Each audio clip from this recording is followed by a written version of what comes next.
Tawalu, Ki dan Nyi Hajar Dewantara mengambil kesempatan melepas lelah dari kesibukan sehari-hari. Hai guys. Hai. Jadi di sini kami akan membahas materi tentang Taman Siswa. Sebelumnya perkenalkan, nama saya Putu Sumayati, nomor absen 32 dari kelas 11 MIPA 3. Saya Putu Raditya Swari, nomor absen 36 dari 11 MIPA 3. Saya Sofia Yasmin, absen 38 dari 11 MIPA 3.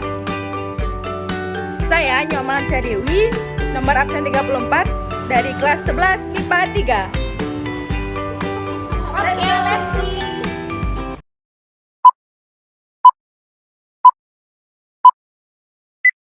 Taman Siswa. Sebelumnya, apakah kalian pernah mendengar apa itu Taman Siswa? Nah, Taman Siswa adalah nama sekolah yang didirikan oleh Ki Hajar Dewantara pada tanggal 3 Juli tahun 1922 di Yogyakarta. Taman Siswa memiliki arti di mana taman adalah tempat bermain atau tempat belajar, dan siswa yang dimaksud adalah murid-muridnya.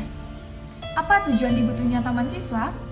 Pada 3 Juli 1922, Ki Hajar mendirikan National Underwis Institute. Taman Siswa atau perguruan taman siswa ini adalah bertujuan untuk memberikan kesempatan dan hak pendidikan yang sama bagi para pribumi jelata Indonesia seperti yang dimiliki para priai atau orang-orang Belanda. Taman Siswa didirikan karena adanya ketidakpuasan terhadap sistem pendidikan yang ada di masa itu, di mana pada masa itu pemerintahan Belanda masih menguasai Indonesia dan sistem pendidikannya. Pada masa itu juga pemerintahan Belanda tidak membebaskan semua rakyat Indonesia untuk bersekolah.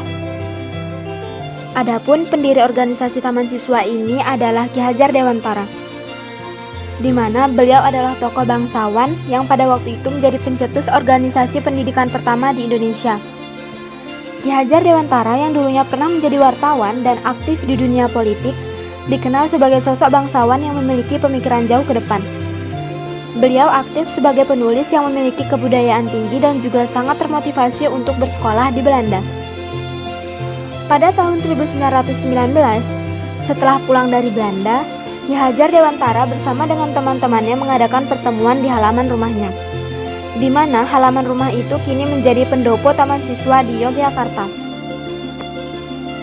Pertemuan di rumah Ki Hajar Dewantara tersebut terjadi secara rutin, dan dari pertemuan itulah dihasilkan beberapa pemikiran mengenai pendidikan di Indonesia.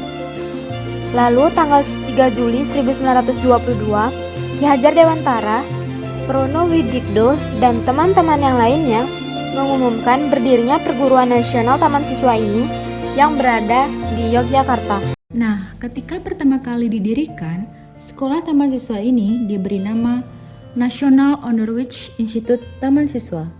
Pendirian Taman Siswa ini menimbulkan berbagai kritik, baik dari kalangan bangsa Indonesia maupun dari pemerintah kolonial.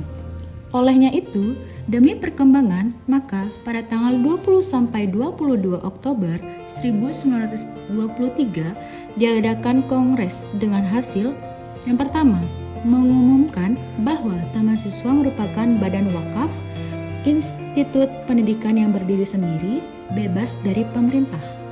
Yang kedua, menyatakan prinsip-prinsip Taman Siswa. Yang ketiga, menyusun kembali Institut Trat menjadi Hofdraad, Majelis Tinggi, yang kemudian diubah lagi menjadi Majelis Luhur. Setelah kongres tersebut, Taman Siswa berkembang dengan pesat, tidak hanya di Jawa, tetapi juga di Sumatera dan Kalimantan. Adapun Kongres Nasional pertama atau Rapat Besar Umum Taman Siswa yang pertama diadakan pada tanggal 6 sampai 13 Agustus 1930 di Perguruan Pusat Taman Siswa di Yogyakarta. Hasil kongres tersebut sebagai berikut. 1. Menerima baik alasan-alasan berdirinya Taman Siswa. Dan yang kedua, mengemukakan prinsip-prinsip pedoman pendidikan Taman Siswa. Adapun semboyan dari Taman Siswa adalah Ingarso Suntolodo yang artinya di depan memberi teladan dan contoh. Ingmadya Bangun Karsa yang artinya di tengah membangun prakarsa atau menjadi penyemangat. Dan yang terakhir, Tuthuri Handayani, yang artinya dari belakang mendukung atau memberi dukungan. Tentu, semboyan yang terakhir tidak asing lagi bagi kita, bukan?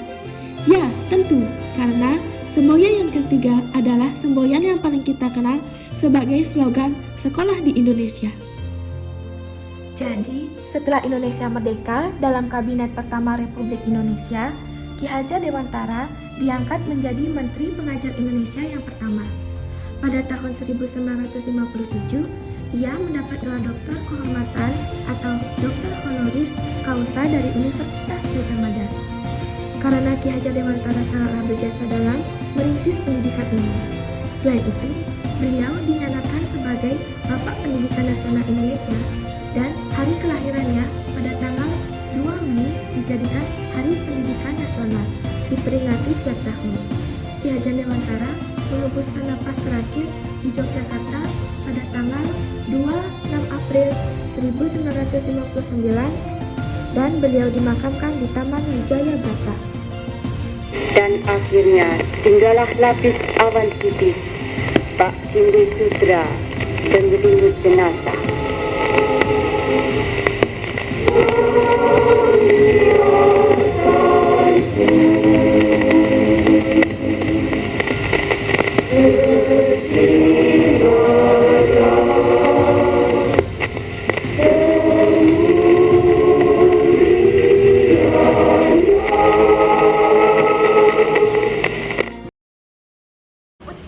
Hai guys. Halo guys. And now I'm sorry I'm all Halo guys, ini Sukma. Sudah join sama Sofi. As we go we seem to fight, but baby that's just the way we love, and only in the dark